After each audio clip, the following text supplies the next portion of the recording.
friends, it's Em, and welcome back to my channel. Today, it's exciting, okay? Like, this is one of my favorite videos that I make each month.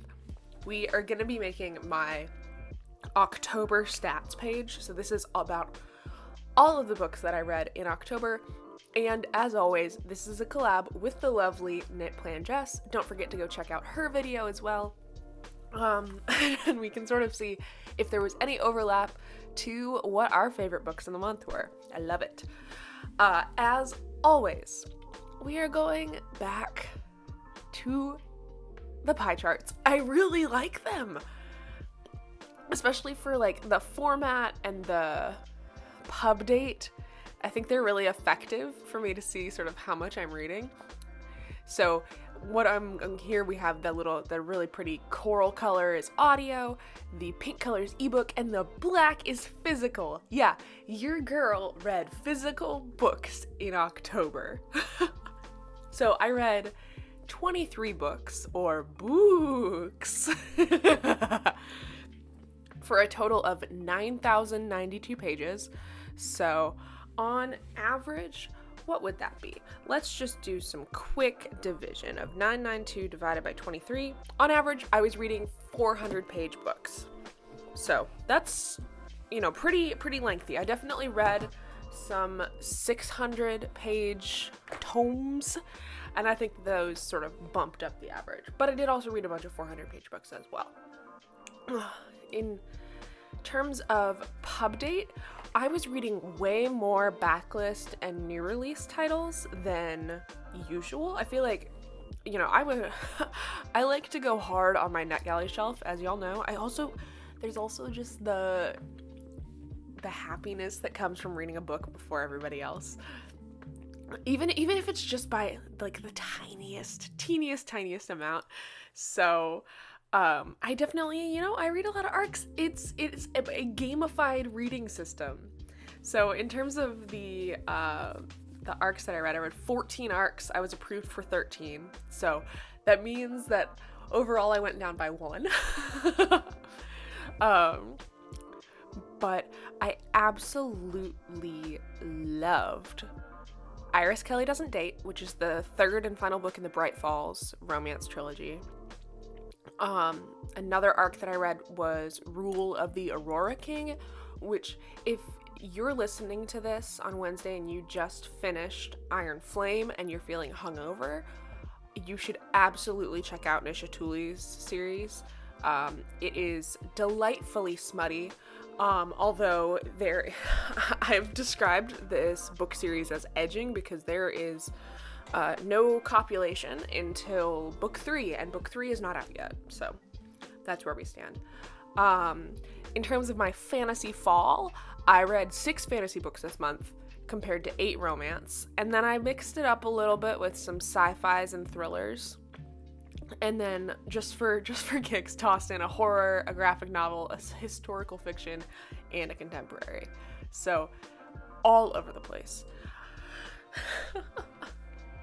I will say, though, that while I feel like I had a good reading month towards the beginning, towards the end, I definitely slumped a little bit. Now, November's made up for it, but we'll talk about that in the November video.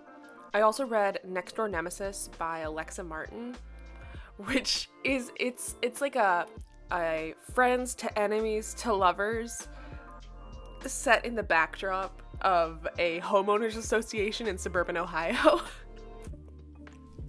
I personally loved it on audio. I think some of the jokes wouldn't land as well just on text potentially, but I really enjoyed it. Gave it 5 stars. Very happy. A lot of the books that were my favorites this month were romance, which is a little bit surprising for me. So like I said, with Iris Kelly Doesn't Date, A Witch's Guide to Fake Dating a Demon, which is like a cozy fantasy romance, which definitely leans more on the romance than the fantasy. Very witchy. Done and Dusted, which I was so surprised that I enjoyed because I'm not a cowboy romance girl. Like, it ain't me. but it was steamy. I loved it. Mrs. Nash's Ashes, which is just like so cute and pure, and then it fucks. And that's a story about she's trying to get her Mrs. Nash's ashes to the love of her life, and where they got separated during World War II, I think, and then she thought she was dead. It was like a whole thing. And then she meets this very curmudgeonly writer, and they are forced to ride down to Key West, Florida, and it's just a lot. I will say this month I definitely was focused on reading my backlog of arcs and such, so my BIPOC representation was awful. Like, it was really bad. You can see it's like less than 25%. So far this month, I think it's been a little bit better. As always, the LGBT rep is really, really good, just because that is far more common now, just to have that representation in your books, but I don't know. I also read and loved Midnight is the Darkest Hour by Ashley Winstead. Her thrillers are my absolute favorite. I cannot get a publisher to approve me for them for the life of me. But I can't remember if I talked about this before. It's like small town Louisiana, Southern Gothic. It's perfect. It is perfect for Halloween. But maybe some early November too, right before you get into the Thanksgiving spirit. It has Twilight vibes. It has Bonnie and Clyde vibes. Like, there's just so much going on, and I was never entirely sure what was happening, which is my favorite in a thriller. I hate it when I'm just sitting there and I know everything that's going down. It's just like, that just annoys me, honestly. I'm also... I don't know.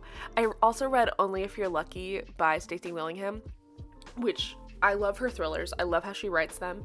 This one felt like a little bit of a departure, just because it was focused on like a group of girls in college, rather than her. It wasn't as psychological, I think, as her previous ones. It was still psychological a little bit. And I think some of my reviews suffered because I was reading them either like before or during my wedding. So like, life was really stressful.